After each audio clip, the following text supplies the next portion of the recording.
भगवती नारायणी नमस्तुते नमः।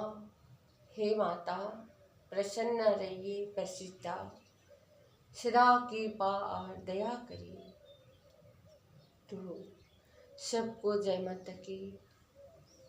और आप लोग खुश रहिए, सुखी रहिए, आनंद रहिए। मैं हमेशा सबका लिए प्रार्थना करती हूँ, ये जगत का लिए, ये प्रकृति के लिए, ये हर मानव का लिए। तो हम लोग एक मानव है, मनुष्य है। हम लोग ये भूमि में आया हुआ है, तो ये भी किसी न किसी तरीका से ऊपर वाला की इच्छा होगा, ये भूमि का भागीदार आप हम लोग का बनाया हुआ है। किसी न किसी तरीका से हम लोग कोई ना कोई कार्य करके ये भूमि का स्वभाव सभ्यता हम लोग के है। तो हम लोग का एक कर्तव्य है कर्म करने का लिए। तो ज्ञान का ज़रूरत तो है इंसान का, बिना ज्ञान कुछ नहीं करता, चाहे अच्छा का है चाहे बुरा का है। ज्ञान तो ज्ञान ही होता है। भगवान ने जिस तरीका का ज्ञान दिया है उसी तरीका का काम हम लोग इंसान करते हैं। फिर भी मुझे लगता है कितना चीज़ हम लोग का बहुत सोच विचार करके हम लोग को कर्म करना होगा, काम करना होगा।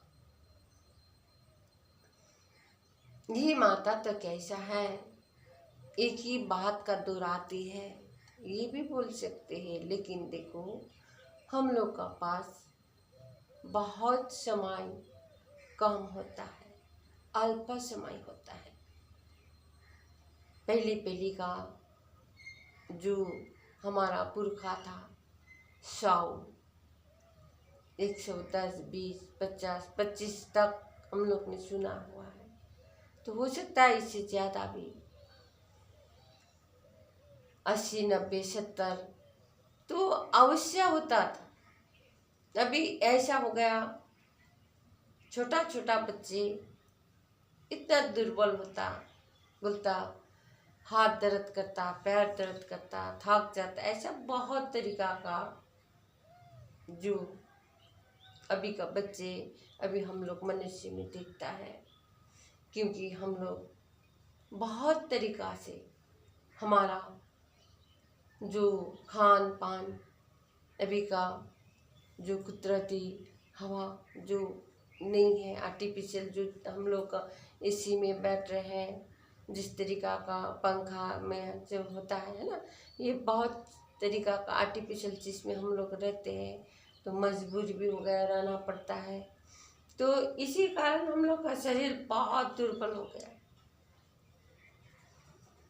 अभी के बच्चे लोग में थोड़ा नीचे बैठ के पूजा भी नहीं कर सकता है, थोड़ा सेवा भी नहीं कर सकता है।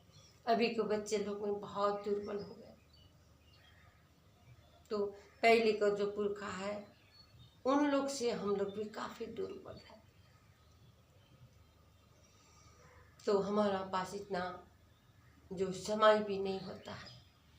फिर भी मेरा सोच मुझे लगता है कि एक बार का जिंदगी में हम लोग का सब चीज़ का सुख आनंद मिलना चाहिए। तो आनंद उठाना भी चाहिए। जिस तरीका का सोचते ना, हमारा पास पैसा नहीं है, हमारा पास ये नहीं है, हमने ना, जिंदगी है, प्रकृति है, ये सब चीज़ें हम सांस ले सकते हैं, हम बोल सकते हैं, हम चल फिर कर सकते हैं। इसका मतलब हमको कुछ ना कुछ करना होगा, ऐसा सोच रखिए। ये अपना जीने का सहारा है। ये एक अपना आप को खुशी रखने का माध्यम है।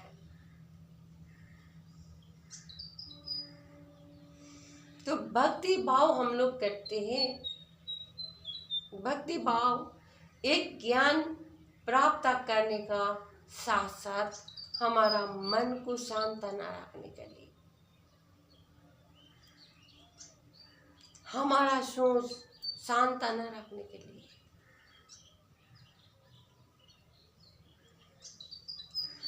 तो हम लोग का एक भक्ति और पूजा पाठ करने से क्या होता है, ये एक भूमि पवित्र भी होता है। तो हम लोग भगवान का शक्ति बढ़ा सकते हैं, भगवान का प्रसन्न कर सकते हैं। तो हम लोग ने नहीं करने वाला काम, नहीं कर सकने वाला काम कभी भगवान का कृपा से बन जाता है। लेकिन बिना कर्म भगवान ये कर दो वो कर दो बोलने से नहीं होगा। हम लोग में एक सहन करने का क्षमता होना चाहिए, शांतनापन होना चाहिए, आनंदापन होना चाहिए। अभी संसारी जीवन का जो रंगामंच से होते ना, अभी जो देखते उससे इंसान का मन भटक जाता है, विचलित हो जाता है। ये सब चीज का लिए सांत्वना करने के लिए एक भक्ति है। तो जब भी भक्ति भाव करते भी है तो ये सोचिए, मैं एक साधारण मनुष्य हूँ, ये लाइफ बनाया हुआ है, हमारा मनुष्य शरीर है, दुर्बल होता, उम्र का साथ बहुत अंग में तकलीफ होता, कमजोर होता।